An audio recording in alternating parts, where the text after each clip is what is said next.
ਵਾਹਿਗੁਰੂ ਜੀ ਕਾ ਖਾਲਸਾ, ਵਾਹਿਗੁਰੂ ਜੀ ਕੀ ਫਤਿਹ।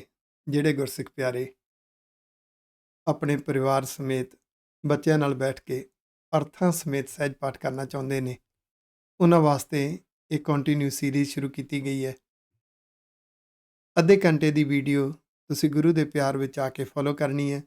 ਨਾਲੇ ਤੇ ਪਾਵਨ ਪਵਿੱਤਰ ਗੁਰਬਾਣੀ ਦਾ ਸਹਿਜ ਪਾਠ ਹੋ ਜਾਏਗਾ, ਨਾਲੇ ਅਰਥ ਸੁਣਦਿਆਂ ਸੁਣਦਿਆਂ ਸਾਡੇ ਅੰਦਰ ਇੰਸਟਾਲ ਹੋਣਗੇ। ਇਸੇ ਸਮੇਂ ਵੀ ਇਸ ਅਰਥਾਂ ਸਮੇਤ ਸਹਿਜ ਪਾਠ ਦੇ ਪਿਛਲੇ ਐਪੀਸੋਡਸ ਦੇਖਣ ਵਾਸਤੇ YouTube ਦੇ ਗੁਰਗਿਆਨ ਟੀਵੀ ਤੇ ਜਾਣਾ। ਇਹ ਲੋਗੋ ਤੁਹਾਨੂੰ ਦਿਖਾਈ ਦੇਗਾ। ਗੁਰਗਿਆਨ ਟੀਵੀ ਦੇ ਅੰਦਰ ਇੱਕ ਪਲੇਲਿਸਟ ਹੈ, SGGS ਸਹਿਜ ਪਾਠ ਵਿਦ ਮੀਨਿੰਗਸ। ਉਸ ਵਿੱਚ ਇਹ ਸਾਰੇ ਐਪੀਸੋਡਸ ਤੁਹਾਨੂੰ ਮਿਲ ਜਾਣਗੇ। ਜੇ ਤੁਸੀਂ ਹਾਲੇ ਤੱਕ ਗੁਰਗਿਆਨ ਟੀਵੀ ਸਬਸਕ੍ਰਾਈਬ ਨਹੀਂ ਕੀਤਾ ਤਾਂ ਪਲੀਜ਼ ਸਬਸਕ੍ਰਾਈਬ ਦਾ ਬਟਨ ਜ਼ਰੂਰ ਦਬਾ ਦੇਣਾ, ਤਾਂ ਕਿ ਹਰ ਵੀਡੀਓ ਦਾ ਨੋਟੀਫਿਕੇਸ਼ਨ ਤੁਹਾਨੂੰ ਪਹੁੰਚ ਜਾਇਆ ਕਰੇ। ਜਿਨ੍ਹਾਂ ਨੂੰ ਉਪਰਾਲਾ ਚੰਗਾ ਲੱਗਿਆ, ਆਪਣੇ ਮਿੱਤਰਾਂ, ਦੋਸਤਾਂ, ਰਿਸ਼ਤੇਦਾਰਾਂ ਨੂੰ ਜ਼ਰੂਰ ਇਹ ਲਿੰਕ ਭੇਜਣਾ, ਹਰ ਇੱਕ ਨੂੰ ਦੱਸਣਾ। ਆਓ ਲਾਹੇ ਪ੍ਰਾਪਤ ਕਰੀਏ ਜੀ। ਮਨ ਪੀਵੈ ਸੁਣ ਸ਼ਬਦ ਵਿਚਾਰਾ, ਮਨ ਪੀਵੈ ਸੁਣ ਸ਼ਬਦ ਵਿਚਾਰਾ, ਜਿਮ ਜਿਮ ਵਰਸੈ ਅੰਮ੍ਰਿਤ ਧਾਰਾ, ਮਨ ਪੀਵੈ ਸੁਣ ਸ਼ਬਦ ਵਿਚਾਰਾ। ਵਾਹਿਗੁਰੂ ਜੀ ਕਾ ਖਾਲਸਾ, ਵਾਹਿਗੁਰੂ ਜੀ ਕੀ ਫਤਿਹ। ਸ਼ੁਕਰ ਵਾਹਿਗੁਰੂ ਜੀ ਦਾ। ਅਰਥਾਂ ਸਮੇਤ ਸਹਿਜ ਪਾਠ ਕਰਦੇ ਹਾਂ, ਗੁਰੂ ਸਾਹਿਬ ਜੀ ਦੇ ਉਪਦੇਸ਼ਾਂ ਦੀ ਦੀਦਾਰ ਕਰਦੇ ਹਾਂ।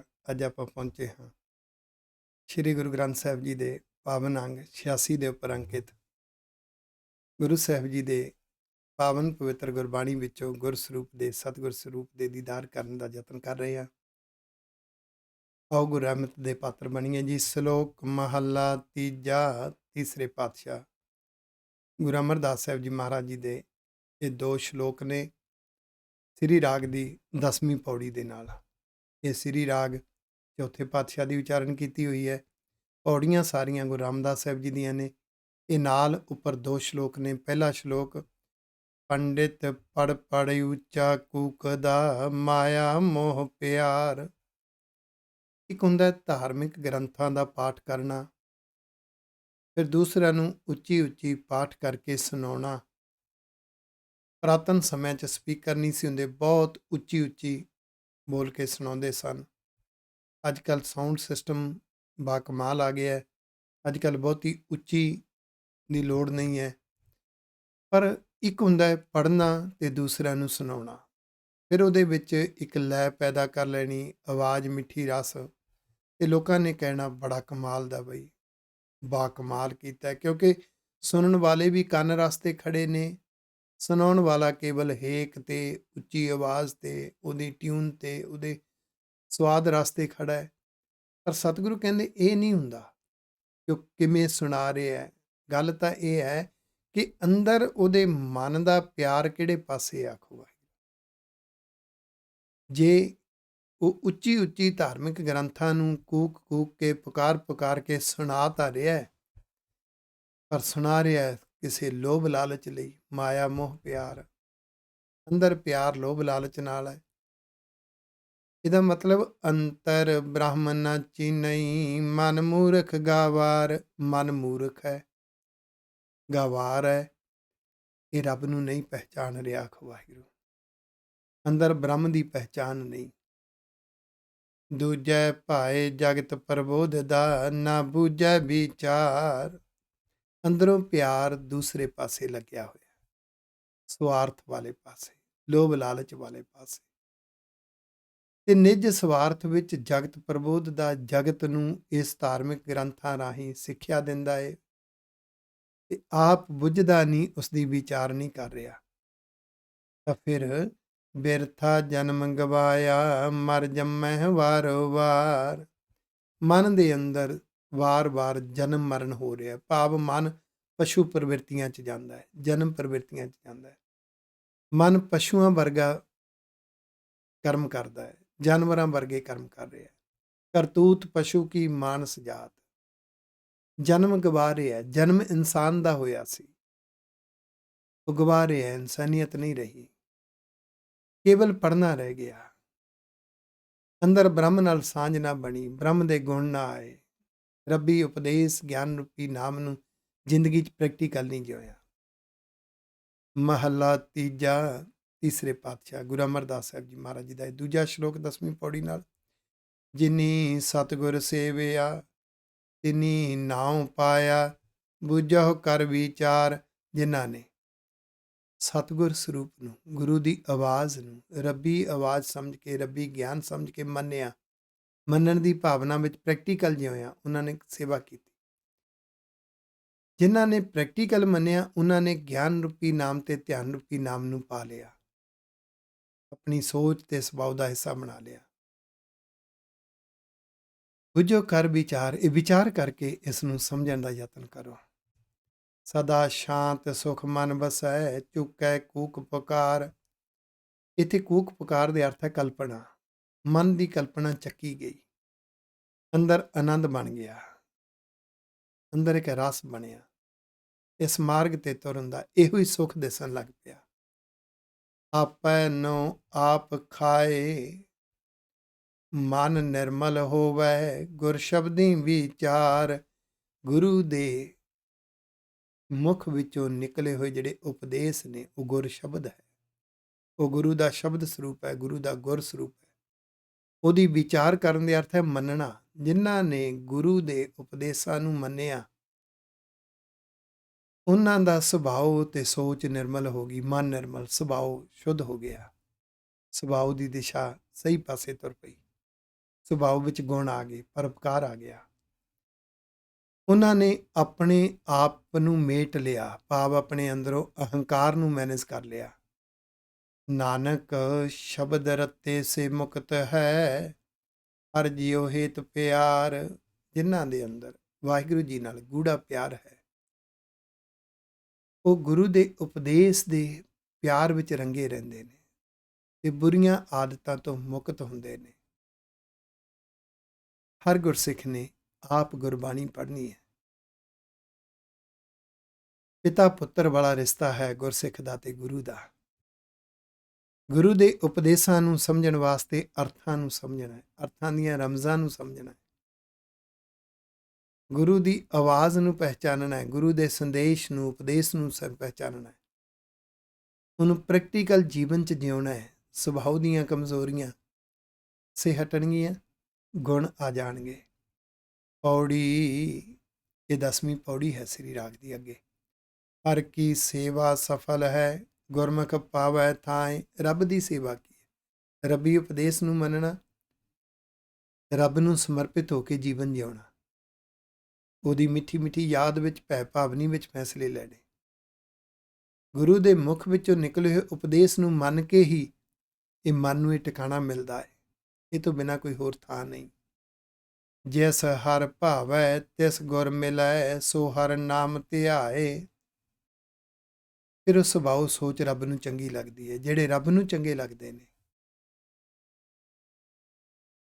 ਉਹ ਜੀਵਨ ਆਪਣੇ ਗੁਰੂ ਦੀ ਆਵਾਜ਼ ਵਿੱਚੋਂ, ਗੁਰੂ ਦੇ ਮੁਖ ਵਿੱਚੋਂ ਨਿਕਲੇ ਹੋਏ ਬਚਨਾਂ ਵਿੱਚੋਂ ਗੁਰ ਸਰੂਪ ਦੇ ਨਾਲ ਸਾਂਝ ਪਾਉਂਦੇ ਨੇ। ਉਹਨਾਂ ਨੂੰ ਗੁਰ ਪ੍ਰਾਪਤ ਹੋ ਜਾਂਦਾ, ਉਪਦੇਸ਼ ਪ੍ਰਾਪਤ ਹੋ ਜਾਂਦਾ, ਉਪਦੇਸ਼ ਮੰਨਣ ਲੱਗ ਜਾਂਦੇ ਨੇ। ਤੇ ਗਿਆਨ ਰੂਪੀ ਨਾਮ ਨੂੰ ਜ਼ਿੰਦਗੀ 'ਚ ਪ੍ਰੈਕਟੀਕਲ ਜਿਉਣਾ, ਮੰਨਣਾ, ਤੇ ਧਿਆਨ ਰੂਪੀ ਨਾਮ ਦੇ ਰਸ ਵਿੱਚ ਉਹਦੀ ਯਾਦ ਸਿਮਰਨ ਵਿੱਚ ਜਿਉਣਾ। ਇਹ ਨਾਮ ਤੇ ਹੋਣਾ ਉਹਦੀ ਜ਼ਿੰਦਗੀ ਹੀ ਨਾਮ ਤੇ ਹੋਣਾ ਬਣ ਜਾਂਦੀ ਹੈ।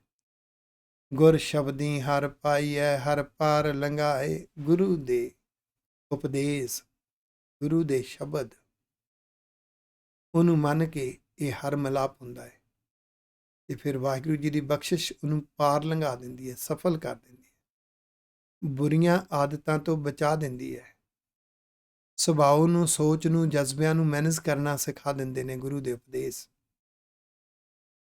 ਪਰ ਜਿਹੜੇ ਲੋਕ ਅੰਦਰ ਭਾਵਨਾ ਨਹੀਂ, ਅੰਦਰ ਪਿਆਰ ਨਹੀਂ ਗੁਰੂ ਦੇ ਉਪਦੇਸ਼ ਮੰਨਣ ਦਾ, ਅੰਦਰ ਖਿੱਚ ਨਹੀਂ ਗੁਰੂ ਦੇ ਦੱਸੇ ਹੋਏ ਮਾਰਗ ਵਾਲਾ ਜੀਵਨ ਜਿਉਣ ਦੀ, ਉਹ ਧਰਮ ਦੇ ਕਰਮ ਕਰਦੇ ਨੇ। ਮਨ ਮੰਨਦਾ ਨਹੀਂ ਹੈ, ਮਨ ਹੱਠ ਕਰਕੇ ਕਰਦੇ ਨੇ। ਅੰਦਰ ਲਗਨ ਨਹੀਂ ਹੈ, ਸਮਝ ਨਹੀਂ ਆ ਰਹੀ, ਗੁਰਬਾਣੀ ਦੀ ਲਗਨ ਨਹੀਂ ਹੈ, ਹੱਠ ਕਰਕੇ ਉਹ ਬੈਠਦੇ ਨੇ, ਨੀਂਦ ਆ ਰਹੀ ਹੈ, ਆਲਸ ਆ ਰਿਹਾ, ਜਜ਼ਬਿਆਂ ਵਿੱਚ ਤੁਰਦੇ ਨੇ, ਤੋਰ ਤਾਂ ਲੈਂਦੇ ਨੇ ਮਨ ਨੂੰ, ਅੱਗੇ ਤੁਰਦਾ ਨਹੀਂ। ਮਨ ਹਠ ਕਿਨੈ ਨਾ ਪਾਇਓ, ਉੱਚੋਂ ਬੇਦਾਂ ਜਾਏ। ਧਾਰਮਿਕ ਗ੍ਰੰਥਾਂ ਨੂੰ ਖੋਜ ਕੇ ਦੇਖੋ। ਮਨ ਹੱਠ ਕਰਕੇ ਕੀਤੇ ਹੋਏ ਯਤਨ ਕਰਮ ਜ਼ਿੰਦਗੀ ਦਾ ਨਿਸ਼ਾਨਾ ਨਹੀਂ ਬਣਦੇ ਜਿੰਨਾ ਚਿਰ ਅੰਦਰ ਲਗਨ ਨਹੀਂ ਹੈ। ਲਗਨ ਹੈ ਤੇ ਮਨ ਨੂੰ ਹੱਠ ਨਾਲ ਤੋਰਨ ਦੀ ਲੋੜ ਨਹੀਂ, ਮਨ ਆਪੇ ਤੁਰਦਾ। ਆਖੋ ਵਾਹਿਗੁਰੂ। ਜਿਉਂ-ਜਿਉਂ ਗੁਰੂ ਦੇ ਉਪਦੇਸ਼ ਸਮਝਾਂਗੇ, ਮੰਨਣ ਦੀ ਭਾਵਨਾ ਜਾਗੇਗੀ, ਇਹ ਮਾਰਗ ਚੰਗਾ ਲੱਗਣ ਲੱਗ ਜਾਏਗਾ ਮਨ ਨੂੰ। ਫਿਰ ਮਨ ਨੂੰ ਯਤਨ ਕਰਕੇ ਤੋਰਨ ਦੀ ਲੋੜ ਨਹੀਂ। ਤੇ ਜੇ ਮਨ ਦੀ ਖਿੱਚ ਹੀ ਦੂਸਰੇ ਪਾਸੇ ਹੈ, ਮਨ ਹੱਠ ਕਰਕੇ ਜਿਤਨਾ ਕੁ ਕੀਤਾ ਹੈ ਉਹ ਫਿਰ ਲੇਖੇ ਨਹੀਂ ਪੈਂਦਾ, ਭਾਵ ਸੋਚ ਸੁਭਾਅ ਨਹੀਂ ਬਦਲਦੀ। ਨਾਨਕ ਹਰ ਕੀ ਸੇਵਾ ਸੋ ਕਰੇ, ਜਿਸ ਲਏ ਹਰ ਲਾਏ। ਇਹ ਨਾਨਕ ਜੀ ਰੱਬ ਦੀ ਸੇਵਾ ਉਹ ਕਰਦੇ ਨੇ, ਭਾਵ ਰੱਬ ਨੂੰ ਸਮਰਪਿਤ ਹੋ ਕੇ ਉਹ ਜੀਵਨ ਜਿਉਂਦੇ ਨੇ। ਰੱਬੀ ਉਪਦੇਸ਼ਾਂ ਨੂੰ, ਗਿਆਨ ਰੂਪੀ ਨਾਮ ਨੂੰ ਉਹ ਮੰਨਦੇ ਨੇ, ਜਿਨ੍ਹਾਂ ਨੂੰ ਬਖਸ਼ਿਸ਼ ਮਿਲਦੀ ਹੈ, ਜਿਨ੍ਹਾਂ ਨੂੰ ਹਰੀ ਇਸ ਪਾਸੇ ਲਾਉਂਦੇ ਨੇ, ਵਾਹਿਗੁਰੂ ਜੀ ਲਾਉਂਦੇ ਨੇ, ਭਾਵ ਬਖਸ਼ਿਸ਼ ਦੇ ਪਾਤਰ ਹੁੰਦੇ ਨੇ ਜਿਹੜੇ। ਸ਼ਲੋਕ ਮਹੱਲਾ ਤੀਜਾ, ਤੀਸਰੇ ਪਾਤਸ਼ਾਹ ਦਾ ਇਹ ਸ਼ਲੋਕ ਹੈ, ਅਗਲੀ 11ਵੀਂ ਪੌੜੀ ਦੇ ਨਾਲ। ਨਾਨਕ ਸੋ ਸੂਰਾ ਬਰਿਆਮ, ਜਿਨ ਵਿੱਚੋਂ ਦੁਸ਼ਟ ਅਹੰਕਰਨ ਮਾਰਿਆ। ਸੂਰਾ ਬਰਿਆਮ, ਅੱਖਰੀ ਅਰਥ ਦੋਨਾਂ ਦੇ ਕੋਈ ਬਣਦੇ ਨੇ। ਬਰਿਆਮ ਵੀ ਸੂਰਾ, ਸੂਰਮਾ, ਸੂਰਾ ਵੀ ਸੂਰਮਾ, ਦੋ ਵਰਤੇ ਨੇ। ਇਹਦਾ ਮਤਲਬ ਬਹਾਦਰ ਸੂਰਮਾ। ਅਸਲੀ ਬਹਾਦਰ ਸੂਰਮਾ ਉਹ ਹੁੰਦਾ ਹੈ ਜਿਹਨੇ ਆਪਣੇ ਅੰਦਰੋਂ ਦੁਸ਼ਟ ਹੰਕਾਰ ਨੂੰ ਮੈਨੇਜ ਕਰ ਲਿਆ, ਇਹਨੂੰ ਸਿਦਕ ਬਣਾ ਲਿਆ, ਇਹਨੂੰ ਵਿਸ਼ਵਾਸ ਬਣਾ ਲਿਆ। ਗੁਰੂ ਦੇ ਬਖਸ਼ਿਸ਼ ਤੇ ਇਤਨਾ ਭਰੋਸਾ ਆ ਗਿਆ, ਇਤਨਾ ਭਰੋਸਾ ਆ ਗਿਆ, ਗੁਰੂ ਦੇ ਮਾਰਗ ਤੇ ਤੁਰਦਾ ਹੀ ਰਵਾਂਗਾ। ਗੁਰਮੁਖ ਨਾਮ ਸਲਾਹ ਜਨਮ ਸਵਾਰਿਆ। ਉਹ ਗੁਰੂ ਦੇ ਮੁਖ ਵਿੱਚੋਂ ਨਿਕਲੇ ਹੋਏ ਉਪਦੇਸ਼ ਨੂੰ ਗਿਆਨ ਰੂਪੀ ਨਾਮ ਸਮਝ ਕੇ ਨੂੰ ਜ਼ਿੰਦਗੀ 'ਚ ਮੰਨਦੇ ਨੇ, ਕੁਰਬਾਨ ਜਾਂਦੇ ਨੇ, ਇਹਦੀ ਡਿਸਕਸ਼ਨ ਕਰਦੇ ਨੇ, ਉਹਨਾਂ ਦਾ ਜਨਮ ਸਵਾਰਿਆ ਗਿਆ। ਉਹਨਾਂ ਦਾ ਜੀਵਨ ਸੰਵਾਰਿਆ ਗਿਆ, ਸੋਚ ਤੇ ਸੁਭਾਅ ਸੰਵਰ ਗਏ, ਸ਼ਿੰਗਾਰੇ ਗਏ। ਸੋਹਣੀ ਸੋਚ, ਸੋਹਣਾ ਸੁਭਾਅ। ਲੋੜ ਹੈ ਸਮਾਜ ਨੂੰ ਸੋਹਣੇ ਸੁਭਾਵਾਂ ਦੀ, ਲੋੜ ਹੈ ਸਮਾਜ ਨੂੰ ਸੋਹਣੀ ਸੋਚ ਦੀ, ਲੋੜ ਹੈ ਸਮਾਜ ਨੂੰ ਏਕਤਾ ਇਤਫਾਕ ਦੀ, ਗੁਣਾਂ ਦੀ, ਗੁਣਾਂ ਵਾਲੇ ਜੀਵਨਾਂ ਦੀ। ਆਪ ਹੋਆ ਸਦਾ ਮੁਕਤ, ਸਭ ਕੁਲ ਨਿਸਤਾਰਿਆ। ਜੇ ਗੁਰੂ ਦੇ ਉਪਦੇਸ਼ ਨੂੰ ਮਨ ਸਮਰਪਿਤ ਹੋ ਗਿਆ ਨਾ, ਇਹ ਬੁਰੀਆਂ ਆਦਤਾਂ ਤੋਂ ਮਨ ਮੁਕਤ ਹੋ ਗਿਆ। ਇਹਨੇ ਜਦੋਂ ਮਨ ਆਪ ਮੁਕਤ ਹੋ ਗਿਆ ਨਾ, ਤੇ ਮਨ ਦੀ ਕੁੱਲ ਕੀ ਹੈ, ਮਨ ਦਾ ਪਰਿਵਾਰ ਕੀ ਹੈ? ਅੱਖਾਂ, ਕੰਨ, ਨੱਕ, ਦੇਖਣੀ, ਸੁਣਨੀ, ਬੋਲਣੀ, ਕਰਮ ਕਰਨੇ, ਉਹਨੂੰ ਵੀ ਸੁਧਾਰ ਲਿਆ। ਆਖੋ ਵਾਹਿਗੁਰੂ। ਹੁਣ ਕਰਮ ਵੀ ਪਰਉਪਕਾਰੀ ਕਰਮ ਬਣ ਗਏ, ਚੰਗੇ ਕਰਮ ਬਣ ਗਏ। ਸੋਹਣ ਸੱਚ ਦੁਆਰ, ਨਾਮ ਪਿਆਰਿਆ। ਗਿਆਨ ਰੂਪੀ ਨਾਮ ਤੇ ਧਿਆਨ ਰੂਪੀ ਨਾਮ ਨਾਲ ਇਤਨਾ ਗੂੜਾ ਪਿਆਰ ਬਣਿਆ, ਸੱਚੇ ਵਾਹਿਗੁਰੂ ਦੇ ਦਰ ਤੇ ਇਹ ਸੋਹਣੇ ਲੱਗਣ ਲੱਗ ਪਏ, ਭਾਵ ਬਖਸ਼ਿਸ਼ ਦੇ ਪਾਤਰ ਬਣੇ, ਬਖਸ਼ਿਸ਼ ਮਿਲ ਗਈ। ਜਦੋਂ ਕੋਈ ਗੁਰਬਾਣੀ ਨਾਲ ਪਿਆਰ ਕਰਦਾ ਨਾ, ਸਮਝ ਲਓ ਬਖਸ਼ਿਸ਼ ਦਾ ਪਾਤਰ ਸੀ, ਬਖਸ਼ਿਸ਼ ਮਿਲੀ ਹੈ ਤਾਂ ਹੀ ਪਿਆਰ ਕਰਦਾ। ਅਸੀਂ ਜਿਉਂ-ਜਿਉਂ ਗੁਰੂ ਦੇ ਮਾਰਗ ਤੇ ਤੁਰਨ ਦੀ ਭਾਵਨਾ ਬਣਾਵਾਂਗੇ, ਲਗਨ ਮਿਲਦੀ ਜਾਏ। ਲਗਨ ਬਖਸ਼ਿਸ਼ ਦਾ ਰੂਪ ਹੈ। ਜਦੋਂ ਇਸ ਮਿਸ਼ਨ ਤੇ ਤੁਰਾਂਗੇ, ਜਜ਼ਬੇ ਮਿਲਣਗੇ, ਇਸ ਨੂੰ ਕਹਿੰਦੇ ਨੇ ਬਖਸ਼ਿਸ਼ ਮਿਲਦੀ ਹੈ, ਵਾਹਿਗੁਰੂ ਦੇ ਦਰ ਤੇ ਪ੍ਰਵਾਨ ਹੁੰਦਾ ਹੈ। ਮਨਮੁਖ ਮਰਹਿ ਅਹੰਕਾਰ, ਮਰਨ ਵਿਗਾੜਿਆ। ਤੇ ਮਨ ਦੇ ਪਿੱਛੇ ਲੱਗਣ ਵਾਲਾ, ਸੁਭਾਅ ਦੇ ਪਿੱਛੇ ਲੱਗਣ ਵਾਲਾ ਆਤਮਿਕ ਮੌਤੇ ਮਰਦਾ ਹੈ ਤੇ ਨਿਤ ਅਹੰਕਾਰ ਛੇੜਦਾ ਹੈ। ਉਸ ਅਹੰਕਾਰ ਕਰਕੇ ਉਹਨੇ ਮਰਨ ਵਿਗਾੜ ਲਿਆ। ਮਰਨ ਵਿਗਾੜ ਲਿਆ ਦੇ ਅਰਥ ਹੈ ਕਿ ਉਹ ਆਤਮਿਕ ਮੌਤੇ ਮਰਦਾ ਹੈ ਅੰਦਰੋਂ। ਉਹ ਇਨਸਾਨ ਦਾ ਜਨਮ ਹੋਇਆ ਸੀ, ਉਹਦਾ ਇਨਸਾਨ ਬਣ ਕੇ ਜਿਉਣਾ ਸੀ, ਗੁਰਮੁਖ ਬਣ ਕੇ ਉਸਨੇ ਮਰਨਾ ਸੀ। ਆਹਾ, ਇਨਸਾਨ ਬਣ ਕੇ ਜਿਉਇਆ, ਹਿਊਮਨ ਬੀਇੰਗ ਤੋਂ ਵੀ ਉੱਪਰ ਅਵਸਥਾ, ਗੁਰਮੁਖ ਅਵਸਥਾ ਦੇ ਵਿੱਚ ਮਰਿਆ ਤਾਂ ਉਹਦਾ ਮਰਨਾ ਸੰਵਰ ਗਿਆ। ਜਨਮ ਸੰਵਰ ਗਿਆ, ਪਰ ਮਨ ਦੇ ਪਿੱਛੇ ਲਾ ਕੇ ਮਰਨ ਵੀ ਵਿਗਾੜ ਲਿਆ। ਸਭੋ ਵਰਤੈ ਹੁਕਮ, ਕਿਆ ਕਰਹਿ ਵਿਚਾਰਿਆ। ਇਹ ਸਾਰਾ ਵਾਹਿਗੁਰੂ ਸੱਚੇ ਪਾਤਸ਼ਾਹ ਦਾ ਕਮਾਲ ਦਾ ਨੈਟਵਰਕ ਹੈ, ਉਹਦਾ ਨਿਜ਼ਮ ਹੈ। ਉਹਦੇ ਨਿਜ਼ਮ ਵਿੱਚ ਸਭ ਕੁਝ ਚੱਲਦਾ ਹੈ। ਕੀ ਵਿਚਾਰ ਕਰੀਏ? ਜਿਹਦੇ ਅੰਦਰ ਭਾਵਨਾਵਾਂ ਕੱਚੀਆਂ ਨੇ, ਸੁਭਾਅ ਕੱਚਾ ਹੈ, ਸੋਚ ਕੱਚੀ ਹੈ, ਸੱਚੇ ਮਾਰਗ ਤੇ ਤੁਰ ਪੈਂਦਾ ਹੈ, ਕਿਉਂਕਿ ਰੱਬ ਦਾ ਨਿਜ਼ਮ ਹੀ ਐਸਾ ਹੈ। ਉਸੇ ਮਾਰਗ ਤੇ ਉਸ ਨਿਯਮ ਨੇ ਤੋਰਨਾ ਹੈ। ਉਹਦੇ ਲਈ ਉਸ ਤਰ੍ਹਾਂ ਦੇ ਹਾਲਾਤ ਸਮਾਜ ਸੰਸਾਰ ਵਿੱਚੋਂ ਬਣਨੇ ਨੇ। ਜਦੋਂ ਭਾਵਨਾਵਾਂ ਸੱਚੀਆਂ ਹੋ ਜਾਣ, ਸੱਚ ਦੇ ਮਾਰਗ ਦੀ ਸੋਚ ਵਿਚਾਰਧਾਰਾ ਹੋ ਜਾਵੇ ਤੇ ਸੱਚ ਦੇ ਮਾਰਗ ਤੇ ਤੁਰਨ ਦਾ ਰਾਸ ਸਾਰੇ ਸਾਧਨ ਉਸ ਤਰ੍ਹਾਂ ਦੇ ਬਣਦੇ ਨੇ। ਨਿਯਮ ਹੈ ਵਾਹਿਗੁਰੂ ਜੀ ਦਾ, ਆਪਹੁ ਦੂਜੈ ਲੱਗ ਖਸਮ ਵਿਸਾਰਿਆ। ਸਤਿਗੁਰੂ ਕਹਿੰਦੇ ਕਿਸੇ ਨੂੰ ਕੀ ਕਹੀਏ, ਉਹ ਆਪ ਹੀ ਖੁਦ ਆਪਣੇ ਅੰਦਰ ਉਸ ਤਰ੍ਹਾਂ ਦੀ ਵਿਚਾਰਧਾਰਾ ਬਣਾ ਕੇ ਉਸ ਪਾਸੇ ਲੱਗ ਗਿਆ। ਸਮਝ ਲਓ ਇਸ ਨੂੰ ਖਸਮ ਨੇ ਵਿਸਾਰ ਦਿੱਤਾ, ਰੱਬ ਨੇ ਵਿਸਾਰ ਦਿੱਤਾ ਉਹਦੇ ਨੈਟਵਰਕ 'ਚ। ਨਾਨਕ ਬਿਨ ਨਾਵੈ ਸਭ ਦੁੱਖ ਸੁਖ ਵਿਸਾਰਿਆ। ਰੱਬ ਦਾ ਗਿਆਨ ਰੂਪੀ ਨਾਮ ਤੇ ਧਿਆਨ ਰੂਪੀ ਨਾਮ, ਗੁਰੂ ਦਾ ਉਪਦੇਸ਼, ਸੱਚਾ ਗਿਆਨ ਤੇ ਰੱਬ ਦੀ ਯਾਦ, ਭੈ ਭਾਵਨੀ। ਇਸ ਤੋਂ ਬਿਨਾਂ ਜ਼ਿੰਦਗੀ ਵਿੱਚ ਉਹ ਭਟਕਣਾ ਵਿੱਚ ਪੈਂਦਾ ਹੈ ਤੇ ਆਤਮਿਕ ਸੁੱਖ ਤੋਂ ਭੁੱਲਿਆ ਹੁੰਦਾ ਹੈ। ਆਤਮਿਕ ਸੁੱਖ ਉਹਦੀ ਜ਼ਿੰਦਗੀ 'ਚ ਨਹੀਂ ਆਉਂਦਾ। ਰੱਬੀ ਮਾਰਗ ਤੇ ਤੁਰਨ ਦਾ ਰਾਸ ਉਹਨੂੰ ਮਿਲਦਾ ਨਹੀਂ। ਮਹੱਲਾ ਤੀਜਾ 11ਵੀਂ ਪੌੜੀ ਦੇ ਨਾਲ ਇਹ ਦੂਸਰਾ ਸ਼ਲੋਕ ਹੈ ਤੀਸਰੇ ਪਾਤਸ਼ਾਹ ਗੁਰੂ ਅਮਰਦਾਸ ਸਾਹਿਬ ਜੀ ਦਾ।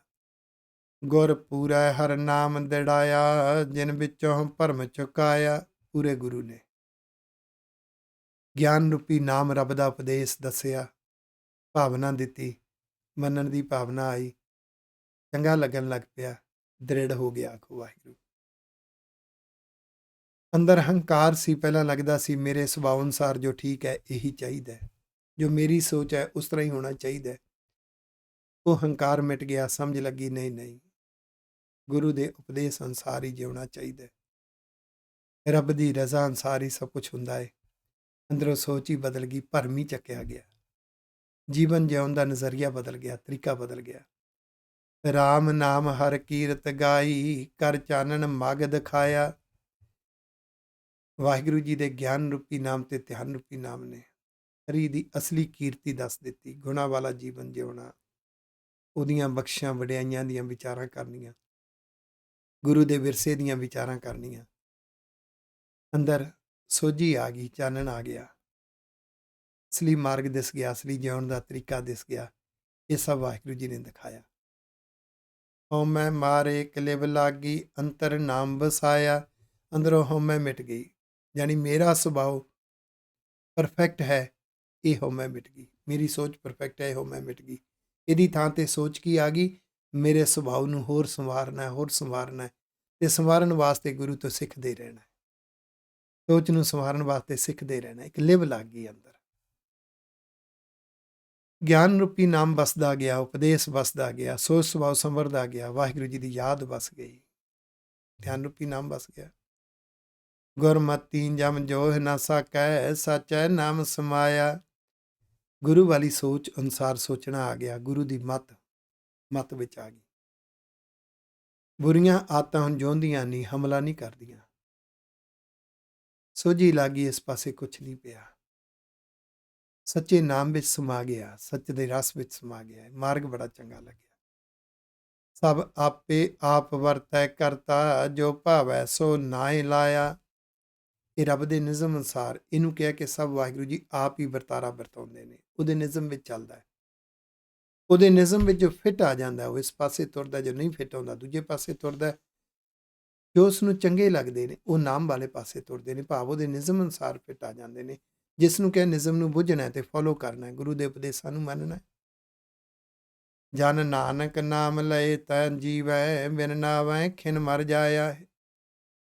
ਜਦੋਂ ਦਾਸ ਬਣ ਜਾਂਦਾ ਬੰਦਾ, ਸੇਵਕ ਬਣਦਾ ਗੁਰੂ ਦਾ, ਰੱਬ ਦਾ, ਗੁਰੂ ਤੋਂ ਉਪਦੇਸ਼ ਲੈਂਦਾ ਹੈ, ਰੱਬ ਤੋਂ ਗਿਆਨ ਰੂਪੀ ਨਾਮ ਤੇ ਧਿਆਨ ਰੂਪੀ ਨਾਮ ਅਨੁਸਾਰ ਜੀਵਨ ਜਿਉਂਦਾ ਹੈ, ਤਾਂ ਇਹ ਆਤਮਿਕ ਜੀਵਨ ਹੈ। ਤੇ ਨਾਮ ਤੋਂ ਬਿਨਾਂ ਇੱਕ ਛਿਨ ਦੇ ਵਿੱਚ ਆਤਮਿਕ ਮੌਤ ਆ ਸਕਦੀ ਹੈ। ਇੱਕ ਛਿਨ ਵਿੱਚ ਮਨ ਦੂਸਰੇ ਪਾਸੇ ਭਟਕ ਸਕਦਾ ਹੈ। ਇਹ ਮਰ ਜਾਂਦਾ ਹੈ ਉਹਨੂੰ ਵਿਸਾਰ ਕੇ, ਭੁਲਾ ਕੇ। ਪੌੜੀ ਸ੍ਰੀ ਰਾਗ ਦੀ 11ਵੀਂ ਪੌੜੀ ਹੈ। ਜੋ ਮਿਲਿਆ ਹਰ ਦੀ ਬਾਣ ਸਿਉ, ਸੋ ਸਭਨੀ ਦੀ ਬਾਣੀ ਮਿਲਿਆ।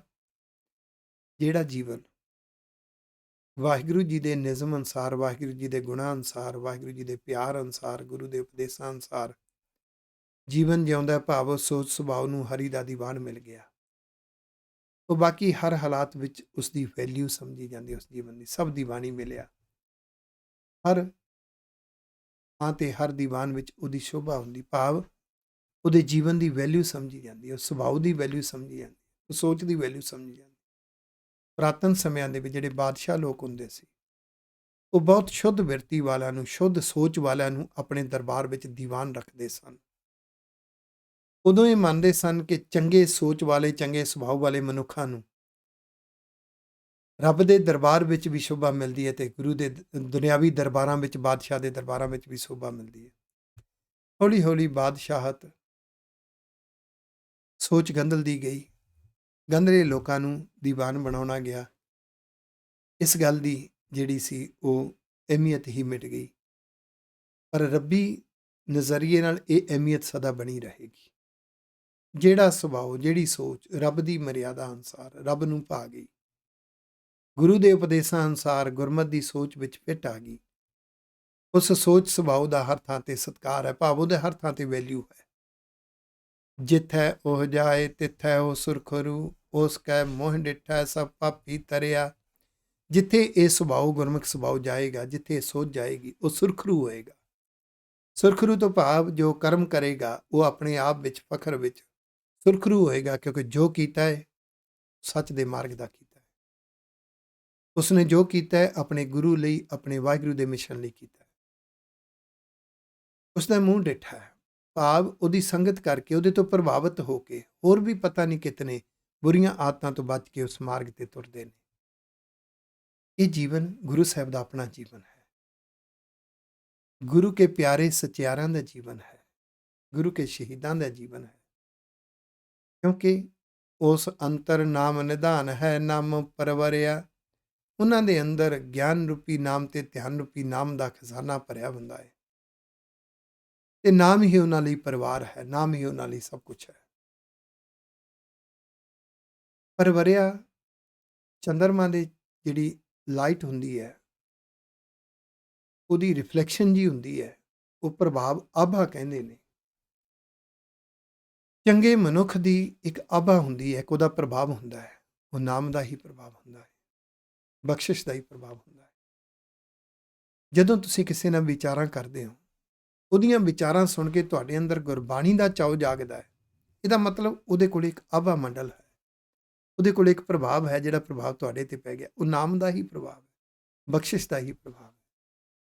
ਜਦੋਂ ਤੁਸੀਂ ਕਿਸੇ ਨੂੰ ਪਰਉਪਕਾਰ ਦੇ ਕਰਮ ਵਾਸਤੇ ਪ੍ਰੇਰਿਤ ਕਰਦੇ ਹੋ, ਇਹ ਸੁਣਨ ਵਾਲਾ ਇਤਨਾ ਪ੍ਰੇਰਿਤ ਹੋ ਜਾਂਦਾ, ਉਹਨੂੰ ਲੱਗਦਾ ਕਿ ਮੈਂ ਪਰਉਪਕਾਰ ਕਰਾਂ। ਇਹ ਜਿਹੜਾ ਆਭਾ ਸੀ, ਇਹ ਜਿਹੜਾ ਪ੍ਰਭਾਵ ਸੀ, ਔਰਾ ਸੀ ਉਸਦਾ, ਉਸਨੇ ਉਹਦੇ ਤੇ ਪ੍ਰਭਾਵ ਪਾਇਆ। ਇਹ ਸਭ ਬਖਸ਼ਿਸ਼ ਦਾ ਹੀ ਪ੍ਰਭਾਵ ਹੈ, ਨਾਮ ਦਾ ਹੀ ਪ੍ਰਭਾਵ ਹੈ।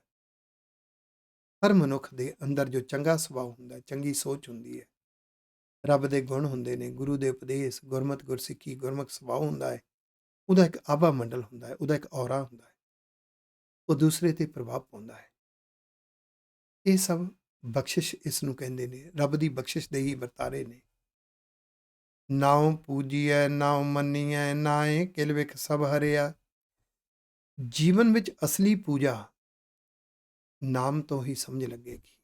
ਗਿਆਨ ਰੂਪੀ ਨਾਮ ਗੁਰੂ ਦੇ ਉਪਦੇਸ਼ ਨੇ, ਧਿਆਨ ਰੂਪੀ ਨਾਮ ਰੱਬ ਦਾ ਪੈ, ਰੱਬ ਦੀ ਯਾਦ ਸਿਮਰਨ ਹੈ।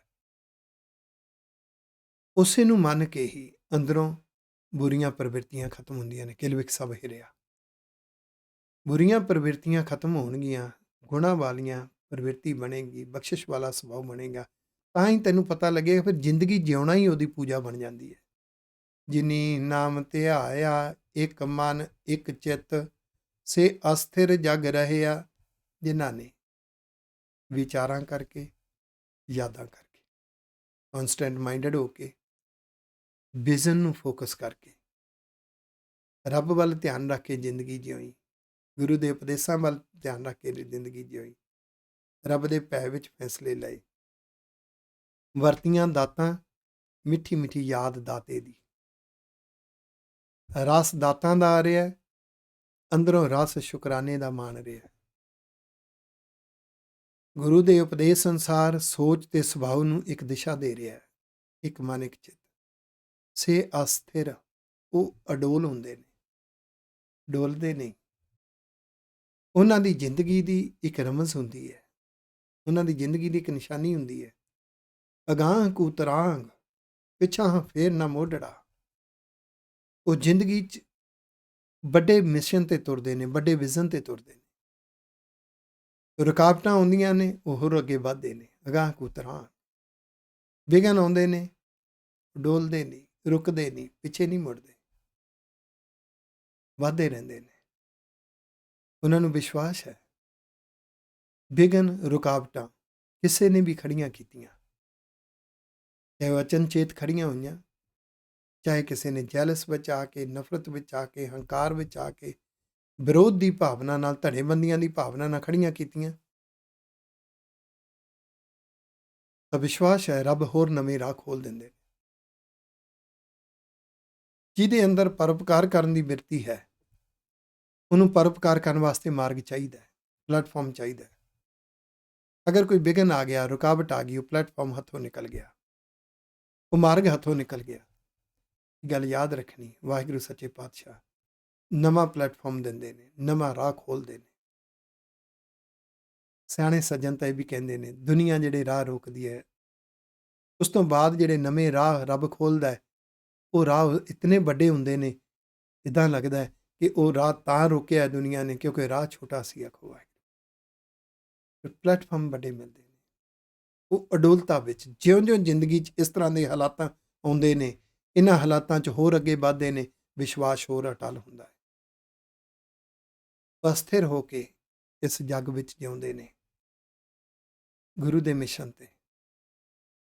ਉਹਨਾਂ ਦੀ ਜ਼ਿੰਦਗੀ ਜਿਉਣ ਦਾ ਤਰੀਕਾ ਵੱਖਰਾ, ਉਹਨਾਂ ਦੇ ਅੰਦਰ ਲਗਨ ਵੱਖਰੀ, ਉਹਨਾਂ ਦੇ ਅੰਦਰ ਵਿਸ਼ਵਾਸ ਵੱਖਰਾ, ਉਹਨਾਂ ਦੀ ਵਿਚਾਰਧਾਰਾ ਦੁਨੀਆ ਨਾਲ ਵੱਖਰੀ, ਉੱਚੀ ਵਿਚਾਰਧਾਰਾ।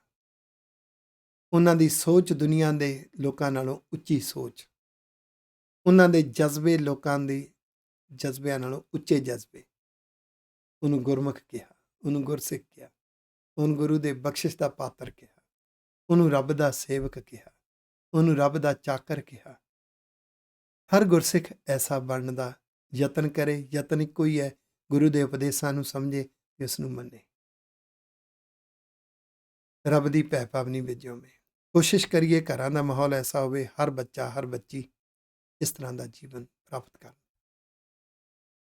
ਜਿਨ੍ਹਾਂ ਨੂੰ ਚੰਗਾ ਲੱਗਦਾ ਹੈ, ਆਪਣੇ ਰਿਸ਼ਤੇਦਾਰਾਂ ਨੂੰ, ਮਿੱਤਰਾਂ, ਦੋਸਤਾਂ ਨੂੰ ਪ੍ਰੇਰਿਤ ਕਰਦੇ ਰਹੋ। 10 ਵਾਰੀ ਪ੍ਰੇਰਿਤ ਕੀਤਾ, ਨਹੀਂ ਮੰਨਿਆ, ਫਿਰ ਪ੍ਰੇਰਿਤ ਕਰੋ। ਪ੍ਰੇਰਨਾ ਦੇਣੀ ਛੱਡੋ ਨਾ।